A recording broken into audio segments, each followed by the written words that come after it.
എന്നെ കേൾക്കുന്ന എല്ലാ പ്രിയപ്പെട്ടവർക്കും കർത്താവായ യേശു ക്രിസ്തുവിൻ്റെ നാമത്തിൽ സ്നേഹവന്ദനം. എൻ്റെ പേര് ഐസക് മത്തായി. കൊലോസ്യ ലേഖനം 2-ാം അധ്യായം അതിൻ്റെ 20, 21, 22 വാക്യങ്ങൾ.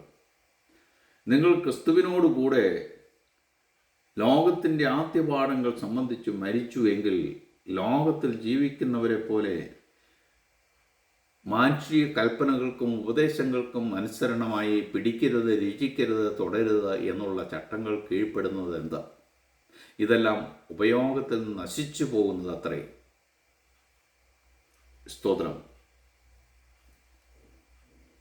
യഹൂദ ന്യായപ്രമാണത്തിന് 2 പ്രധാന ഭാഗങ്ങളുണ്ട്.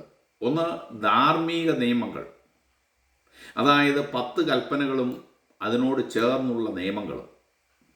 2 ആചാരപരമായ നിയമങ്ങൾ, യാഗം, ശുദ്ധീകരണം, ആചാരങ്ങൾ, യഹൂദ പെരുന്നാളുകൾ, ഇവ ശരിയായി ആചരിക്കുന്നതിനുള്ള നിയമങ്ങൾ. ഇതിന് പുറമെ വാചാലുള്ള നിയമങ്ങളും ചട്ടങ്ങളും അവർക്കുണ്ട്. മർക്കോസിൻ്റെ സുവിശേഷം 7-ാം അധ്യായത്തിൻ്റെ 4-ാം വാക്യം.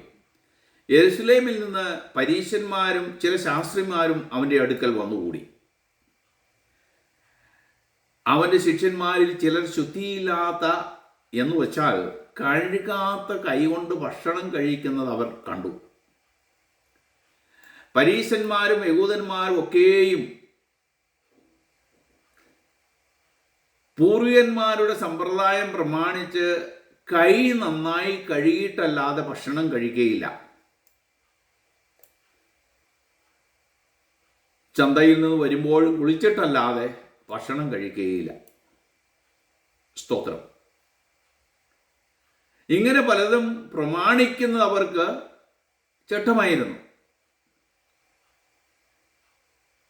യഹൂദന്മാർ ധാരാളം പാരമ്പര്യങ്ങൾ അനുസരിച്ചിരുന്നു. അവയിൽ പലതും വാചാലുള്ള പാരമ്പര്യങ്ങളായിരുന്നു. അതായത് പൂർവികന്മാരുടെ സമ്പ്രദായം ഓർ മാനുഷിക നിയമങ്ങൾ. ഈ മാനുഷിക നിയമങ്ങൾ പഴയ നിയമ പുസ്തകത്തിൽ എഴുതപ്പെട്ടിരുന്നില്ല. അതിലൊന്ന് ഭക്ഷണത്തിന് മുമ്പ് കൈ കഴുകുന്നതായിരുന്നു. യഹൂദന്മാർ അവരുടെ കയ്യിലെ അഴുക്ക് കളയുന്നതിനല്ല കൈ കഴുകിയിരുന്നത്. ആചാരപ്രകാരം ശുദ്ധിയാക്കുന്നതിൻ്റെ അടയാളം മാത്രമായിട്ടായിരുന്നു. ശുദ്ധിയില്ലാത്ത കൈകൊണ്ട് ആഹാരം ഭക്ഷിച്ചാൽ അവർക്ക് അസുഖം വരും എന്നതിനേക്കാൾ ഉപരി അവരുടെ ഭക്ഷണം അശുദ്ധമാകും എന്നവർ വിശ്വസിച്ചിരുന്നു. അതുകൊണ്ട് യഹൂദന്മാർ അവരുടെ പാനപാത്രവും ചെമ്പ്, ഭരണി ഇങ്ങനെ മുതലായ പാത്രങ്ങൾ ഇടയ്ക്കിടയ്ക്ക് കഴുകുമായിരുന്നു. എന്നാൽ ഇവരുടെ മനസ്സിന് ഒരു മാനസാന്തരവും ഉണ്ടായിരുന്നില്ല. മാത്രമല്ല, ആൾക്കൂട്ടമുള്ള ചന്തകളിൽ പോയാൽ മറ്റ് ജാതികളുമായി ഇടപഴകുന്നത് കൊണ്ട് അശുദ്ധമാകുമെന്നവർ വിശ്വസിച്ചിരുന്നു. അതിനാൽ ആചാരപ്രകാരമുള്ള കുളി അവർ ഭക്ഷണത്തിന് മുമ്പ് നടത്തിയിരുന്നു. ചന്തയിൽ പോയി തിരികെ ഭവനത്തിൽ വന്ന് കുളിക്കുന്നത് വളരെ നല്ലത് തന്നെയാണ്. എന്നാൽ യഹൂദന്മാർക്ക് ഇങ്ങനെയുള്ള 100 കണക്കിന് ചട്ടങ്ങളും ആചാരങ്ങളും നിലനിന്നിരുന്നു. ഒരുവൻ ക്രിസ്തുവിലായാൽ അവൻ പുതിയ സൃഷ്ടിയാണ്. സ്തോത്രം. എന്നാൽ കൊലോസ്യയിലെ ചില വിശ്വാസികൾ ഇപ്പോഴും വിശ്വാസത്തിലേക്ക് കടന്നു വന്നെങ്കിലും പുതിയ സൃഷ്ടിയായി തീർന്നെങ്കിലും പാരമ്പര്യങ്ങളും ആചാരങ്ങളും അനുഷ്ഠിക്കുന്നുണ്ടായിരുന്നു. മാത്രമല്ല, ഈ വക കാര്യങ്ങൾ ചെയ്യാതിരുന്ന മറ്റ് സഭാംഗങ്ങളെ അവർ വിധിക്കുവാനും പഴിക്കുവാനും തുടങ്ങി. സ്തോത്രം. ഈ ആചാരങ്ങളും പാരമ്പര്യങ്ങളും ചെയ്തില്ലെങ്കിൽ ഒരുവൻ പൂർണ്ണമായി രക്ഷിക്കപ്പെട്ടിട്ടില്ലെന്ന് ഈ കൂട്ടർ കൊലോസ്യയിലെ മറ്റു വിശ്വാസികളുമായി സംസാരിപ്പാനിടയായി തീർന്നു. ഇതിനെ ഖണ്ഡിക്കുന്നതിനും ശരിയായ ആൻസർ കൊടുക്കുന്നതുമാണ് ഈ കൊലോസ്യ ലേഖനത്തിൽ അപ്പോസ്തലനായ പൗലോസ് ചെയ്യുന്നത്. സ്തോത്രം. ഇന്ന് ആത്മീയ ലോകത്തിൻ്റെ ഒരു അവസ്ഥയാണ് നാം ഇവിടെ കാണുന്നത്. ക്രിസ്തുവിൽ പൂർണ്ണമായി വിശ്വസിപ്പാൻ ജനത്തിന് കഴിയുന്നില്ല. ഞങ്ങൾ രക്ഷിക്കപ്പെട്ടു, ദൈവകൽപ്പന അനുസരിച്ചു, നിൽക്കുന്നിടത്ത് തന്നെ നിന്നാൽ മതി എന്ന് പറയുന്നവരോട് അപ്പോസ്തലനായ പൗലോസ് ചോദിക്കുന്ന ഒരു ചോദ്യമുണ്ട് ഇവിടെ. നിങ്ങൾ ചട്ടങ്ങൾക്കും ആചാരങ്ങൾക്കും വീണ്ടും അടിമപ്പെട്ടിരിക്കുന്നുവോ? മനുഷ്യൻ രക്ഷിക്കപ്പെടുന്നത് വിശ്വാസത്താലാണ്, ദൈവകൃപയാലാണ്, ക്രിസ്തുവിലുള്ള വിശ്വാസത്താൽ മാത്രമാണ്. ക്രിസ്തു കാൽവറി ക്രൂശിൽ ആചാരങ്ങളെയും ചട്ടങ്ങളെയും പാരമ്പര്യങ്ങളെയും കയ്യെഴുത്ത് പ്രതികളെയും എന്നേക്കുമായി മാച്ചുകളഞ്ഞു. അതിനാൽ ക്രിസ്തുവിൽ വിശ്വസിക്കുന്നവർക്ക് ഇനി ചട്ടങ്ങളും ആചാരങ്ങളും അനുഷ്ഠിക്കേണ്ട ആവശ്യമില്ല. ഇവയെല്ലാം വരുവാനുള്ള ക്രിസ്തുവിൻ്റെ നിഴൽ മാത്രമായിരുന്നു. യേശു ക്രിസ്തുവിൻ്റെ ശിഷ്യന്മാർ യഹൂദമത ആചാരപ്രകാരമുള്ള കൈകഴുകൽ ചെയ്യാതിരുന്നതിനാൽ ശാസ്ത്രിമാരും പരീശന്മാരും കുറ്റാരോപണം നടത്തി. ഇത് ശാസ്ത്രിമാരുടെയും പരീശന്മാരുടെയും കപടഭക്തി മാത്രമാണെന്ന് യേശു അറിഞ്ഞു. ഈ കൂട്ടർ അഹങ്കാരികളും സ്നേഹമില്ലാത്തവരുമായിരുന്നു. ഈ കൂട്ടരുടെ പ്രാർത്ഥന കേട്ടാൽ ഇവരെക്കാൾ ഭക്തന്മാർ മറ്റാരുമില്ലെന്ന് തോന്നും. എന്നാൽ ഇവരുടെ ഹൃദയം വെറും പൊള്ളയായിരുന്നു. സ്തോത്രം. അതായത് ആത്മാവിൻ്റെ ഫലങ്ങളില്ലാത്ത ആത്മാഭിഷേകം പ്രാപിച്ചു എന്ന് അവകാശപ്പെടുന്ന കൂട്ടരെ പോലെ. സ്തോത്രം. ചട്ടങ്ങളും ആചാരങ്ങളും പാരമ്പര്യങ്ങളും അനുഷ്ഠിച്ചതുകൊണ്ട് കുറച്ച് നല്ല പ്രവർത്തികൾ ചെയ്തതുകൊണ്ടും ആരും സ്വർഗരാജ്യം അവകാശമാക്കുകയില്ല. യേശു കർത്താവ് പറയുന്നത്, ഞാൻ തന്നെ വഴിയും സത്യവും ജീവനുമാകുന്നു. ഞാൻ മുഖാന്തരമല്ലാതെ ആരും പിതാവിൻ്റെ അടുക്കൽ എത്തുകയില്ല. ക്രിസ്തു മാത്രമാണ് സ്വർഗത്തിലേക്കുള്ള ഏക മാർഗം. ക്രിസ്തു മാത്രമാണ് സ്വർഗത്തിലേക്കുള്ള ഏക വാതിൽ. ക്രിസ്തുവിനെ കൂടാതെ മനുഷ്യന് സ്വർഗത്തിൽ പോകുവാൻ മറ്റൊരു വഴിയുമില്ല, മറ്റൊരു മാർഗവുമില്ല. മറ്റൊരുത്തനിലും രക്ഷയില്ല.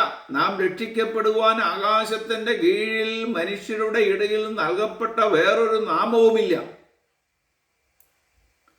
ഒരു കാലഘട്ടത്തിൽ ലോകത്തിൽ ധാരാളം അടിമകൾ ഉണ്ടായിരുന്നു. ഈ അടിമകൾക്ക് യാതൊരു സ്വാതന്ത്ര്യവും ഉണ്ടായിരുന്നില്ല. അവർ തങ്ങളുടെ യജമാനന്മാർക്ക് സ്വന്തമായിരുന്നു. ജീവിതം മുഴുവൻ യജമാനനെ സേവിക്കുക എന്നതായിരുന്നു അവരുടെ ദൗത്യം. അതിനായി വിധിക്കപ്പെട്ടവരാണവർ. അവർക്ക് സ്വാതന്ത്ര്യം കിട്ടുവാൻ ഒരേ ഒരു മാർഗം മാത്രമേ ഉണ്ടായിരുന്നുള്ളൂ. അത് അവരുടെ മരണം മാത്രമായിരുന്നു, മരണം മൂലമായിരുന്നു. ഒരിക്കൽ മരിച്ചു കഴിഞ്ഞാൽ യജമാനിൽ നിന്ന് അവർ സ്വതന്ത്രരായി. കൊലീസ്യർക്ക് സംഭവിച്ചിരിക്കുന്നത്, ഇവർ ആചാരങ്ങൾക്കും പാരമ്പര്യങ്ങൾക്കും മരിച്ചിട്ടില്ല. അപ്പോസ്തലനായ പൗലോസ് പറയുകയാണ്, നിങ്ങൾ ക്രിസ്തുവിനോടുകൂടെ മരിച്ചിരിക്കുന്നു. അതിനാൽ നിങ്ങൾ ഇപ്പോൾ നിങ്ങളുടെ പഴയ യജമാനനായ സാത്താനിൽ നിന്ന് സ്വതന്ത്രരാണ്. നിങ്ങൾ ലോകത്തിൽ നിന്ന്, സാത്താൻ്റെ സാമ്രാജ്യത്തിൽ നിന്ന് സ്വതന്ത്രരായിരിക്കുന്നു. അതുകൊണ്ട് വീണ്ടും നിങ്ങൾ സാത്താൻ്റെ അടിമയാകുന്നത് എന്തിന്? ഈ ലോകത്തിൻ്റെ ആദ്യ പാഠങ്ങളിൽ നിന്ന് സ്വതന്ത്രരായ നിങ്ങൾ വീണ്ടും ന്യായപ്രമാണവും അതിലെ ചട്ടങ്ങളും ആചാരങ്ങളും അനുഷ്ഠിക്കുന്നതെന്തിന്? സ്തോത്രം.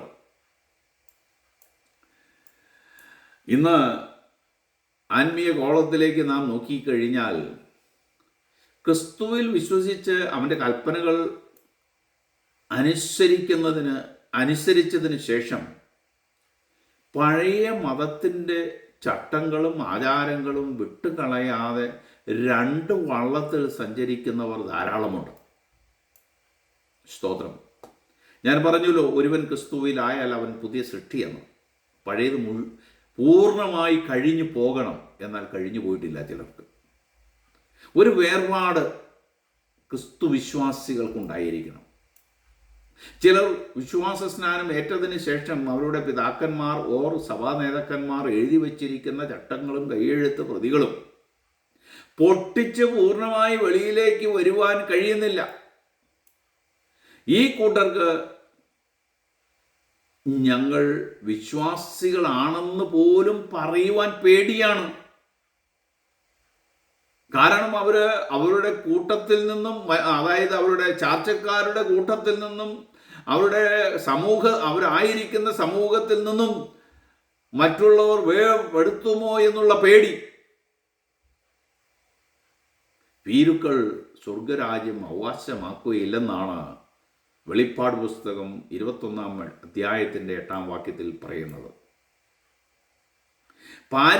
പാരമ്പര്യങ്ങളും പ്രമാണങ്ങളും കാലപ്പഴക്കത്തിൽ നശിച്ചു പോകുന്ന ഭക്ഷണത്തെക്കുറിച്ചുള്ള നിയമങ്ങൾ പോലെയുള്ളതാണ്. ഇതെല്ലാം നശിച്ചു പോകും. എന്നാൽ ദൈവത്തിൻ്റെ വചനം ഒരിക്കലും നശിച്ചു പോകുകയില്ല. അത് അന്ത്യത്തോളം നിലനിൽക്കും. ആകാശവും ഭൂമിയും ഒഴിഞ്ഞു പോയാലും എൻ്റെ വചനം നിലനിൽക്കും. സ്തോത്രം. ആകാശവും ഭൂമിയും ഒഴിഞ്ഞു പോയാലും എൻ്റെ വചനം നിലനിൽക്കും എന്ന് പറയുമ്പോൾ അതെങ്ങനെ സംഭവിക്കും? ഈ വചനം വച്ചായിരിക്കും. അതായത് സത്യവേദ പുസ്തകം എന്ന ഒരു പുസ്തകം കൂടി അന്തിമ ന്യായവിധിയിൽ മറ്റു പുസ്തകങ്ങളുടെ കൂട്ടത്തിൽ ഉണ്ടായിരിക്കും. ആചാരങ്ങളും ചട്ടങ്ങളും അനുഷ്ഠിച്ചതുകൊണ്ട് ആരും സ്വർഗത്തിൽ എത്തുകയില്ല. കർത്താവിൻ്റെ വചനത്തെയും അവൻ്റെ കൽപ്പനകളെയും അനുസരിക്കുക, അവനിൽ പൂർണ്ണമായി വിശ്വസിക്കുക. അവൻ നിങ്ങളുടെ ഹൃദയത്തിൽ വസിക്കണം.